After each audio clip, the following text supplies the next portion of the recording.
গ্রামে আসার পরে পিকনিক করলাম সবাই মিলে একসাথে। আর পিকনিকে আমরা অনেক মজা করলাম, সেটাই আজকে শেয়ার করব আপনাদের সাথে। আসসালামু আলাইকুম, কেমন আছেন সবাই? আশা করি ভালোই আছেন। আমি আপনাদের বোন অনেক ভালো আছি। আবার একটা ছোট্ট ব্লগ ভিডিও নিয়ে চলে আসলাম, আশা করি সবাই ভিডিওটা সম্পূর্ণ দেখবেন। আর এই যে দেখেন ছোট ছোট বাচ্চাগুলো নাচানাচি শুরু করে দিয়েছে, এগুলো আমাদেরই বাচ্চা কাচ্চা। আর আমরা মূলত রান্না করছিলাম আমরাই। আর বাচ্চারা অনেক এনজয় করছে, এখানে র্যাকেট খেলাও করছে আর সাথে তারা নাচানাচিও করছে বক্স বাজিয়ে। আমি রব হয়েছে ভিডিওটা ছাড়তে চাইছিলাম কিন্তু পারলাম না, যেহেতু এখানে মিউজিক ছিল তো আমাকে কপিরাইট দিয়ে দিবে, এর জন্য আমি রব ভয়েসের ভিডিওটা আসলে দিতে পারলাম না। আর এই যে আমার বোন কিন্তু তেল দিয়ে দিয়েছে অলরেডি চুলায়। আর এখানে চুলা জ্বালানোটা খুবই টাফ ছিল, কিন্তু সহজে আমার বোন চুলা জ্বালিয়ে ফেলছে, কারণ গরম ছাই এসে মাটির ভিতরে দিয়েছে, চুলাটা জ্বলে গেছে। হ্যাঁ, খুব তাড়াতাড়ি, কারণ মাটিটা অনেক ভিজা ছিল এখানে। আর রোস্টের মুরগিটা ভাজা হইতেছে। তো এক এক করে সব রেসিপি শেয়ার করব আপনাদের সাথে। হয়তো বা ডিটেলে কিছু বলতে পারবো না, কারণ আমার এটা রান্নার ভিডিও না।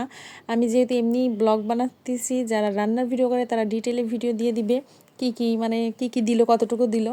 এখানে রোস্ট হবে আর ডিম আর তার সাথে পোলাও, এটাই ছিল আমাদের মূল রেসিপি। খুব তাড়াতাড়ি হয়ে গেছে, বেশি দেরি হয় নাই। আমি এবার বোনদের সাথে একটু দুষ্টামি করলাম যে তোমরা সবাই কাজ করো না, বসে থাকো, আমাকে একা করতে হয়, এই একটু ভিডিও বানার জন্য আমি একটু হাত নাড়ছিলাম। অবশ্য আমিও রান্না করছি, সবাই মিলেমিশে করছি, কেউ একা করে নাই এমন না যে সবাই মিলেমিশে সব কিছুই করা হয়েছে। আর এই যে সৈন্যবাহিনী সব নিয়ে ডিম বাছাবাছি হচ্ছিলো। আর এখানে দেখেন কি নাচ নাচ চলতেছে, তুবাও কিন্তু নাচতেছে। তো দেখছি বাচ্চারা ভালোই নাচা গানা করতেছে গানের সাথে সাথে। দেখছেন, আমি চাইছিলাম যে ভিডিওটা আসলে ভয়েসেই ভিডিও হবে, কিন্তু পারলাম না এই মিউজিকের জন্যই। সবাই মিলে অনেক এনজয় করছে, বাচ্চাদের এই মজা করা দেখে কিন্তু আমাদেরও ভালো লাগছিল। আর মাঠটা একটু ভেজা ভেজা ছিল, যেটা আমরা মূলত খাইতে চাইছিলাম মাঠে বসেই যে খাওয়া দাওয়া করবো, মাঠে কিন্তু খাইতে পারি নাই লাস্টে, কারণ মাঠটা একটু কাদা কাদা টাইপের এমন ছিল যেখানে বসে খাওয়া যাবে না। তো আমরা কিন্তু বাসায় যেই পরবর্তীতে আমাদের খাওয়া দাওয়া হয়েছে। আর আমার মা বাবা খুব সুন্দর করেই কিন্তু রান্না করছে সব কিছু। তো আমাদের রান্না বান্নাও দেখেন, সাথে নাচ গান দেখেন, আর আমার কথাও শোনেন। সবাই অনেক মজা করে আমরা পিকনিকটা করলাম। গত বছরও আসছিলাম, তখনও করছিলাম, তখন মুরগি দিয়ে বিরিয়ানি রান্না করা হয়েছিল, আর এবার একটু পোলাও রোস্ট খাওয়া হয়েছে। আর আগামীতে আমরা ফ্যামিলি সবাই মিলে পিকনিক করব, সেটাও আবার সবার সাথে বসে কথাবার্তা হয়ে গেছে যে আগামীতে কি হবে। তো এই যে গ্রামে আসলে কিন্তু এটাই শান্তি, মজা লাগে সবাই মিলে একসাথে আনন্দ করা।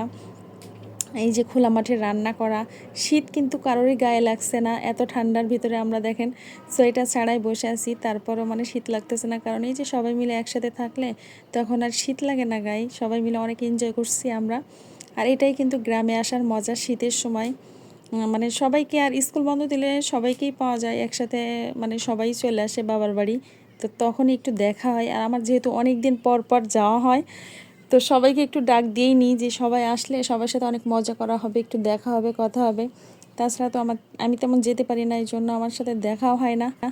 বাড়িতে আসার পরে কিন্তু আমার বেশিরভাগ ভিডিও ভয়েসেই হইতেছে, কারণ ভিডিওতে ভয়েস দিব তেমন কোনো সুযোগ পাইতেছি না যে ভিডিওতে ভয়েস দিয়ে তারপর ভিডিও ছাড়বো। তো এই যে এই ভিডিওটাতে আমার ভয়েস দিতেই হলো, কারণ মিউজিকের কারণে। আর এই যে আমরা পোলাও রান্না হইতেছে দেখতে পাচ্ছেন, চাল দিয়ে দিলাম আর আমার বোন নাড়তেছে পোলাওটা। তো পোলাওটাও কিন্তু অনেক সুন্দরই হয়েছিল। এই যে পিকনিক করাটা কি যে মজা, যারা যারা না করে, গ্রামে না আসে শীতের সময়, তারা বুঝবে না।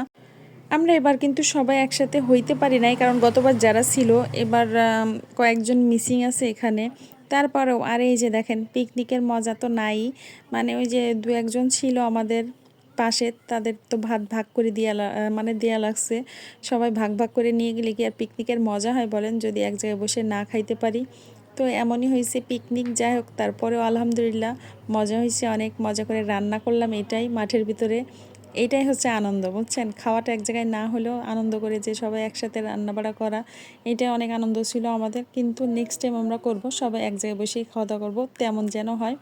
গ্রামে কিন্তু এমন হয় না। আর আমাদের দেখেন দইও কিন্তু ছিল, তার সাথে কিন্তু কোল্ড ড্রিঙ্কসও ছিল, বেশ ভালোই আয়োজন আমরা করতে পারছি মনে হয়। তো এই পর্যন্ত যারা যারা ভিডিওটা দেখছেন তাদেরকে অনেক অনেক ধন্যবাদ। আর যদি ভালো লেগে থাকে অবশ্যই লাইক কমেন্ট দিয়ে পাশে থাকবেন। আল্লাহ হাফেজ।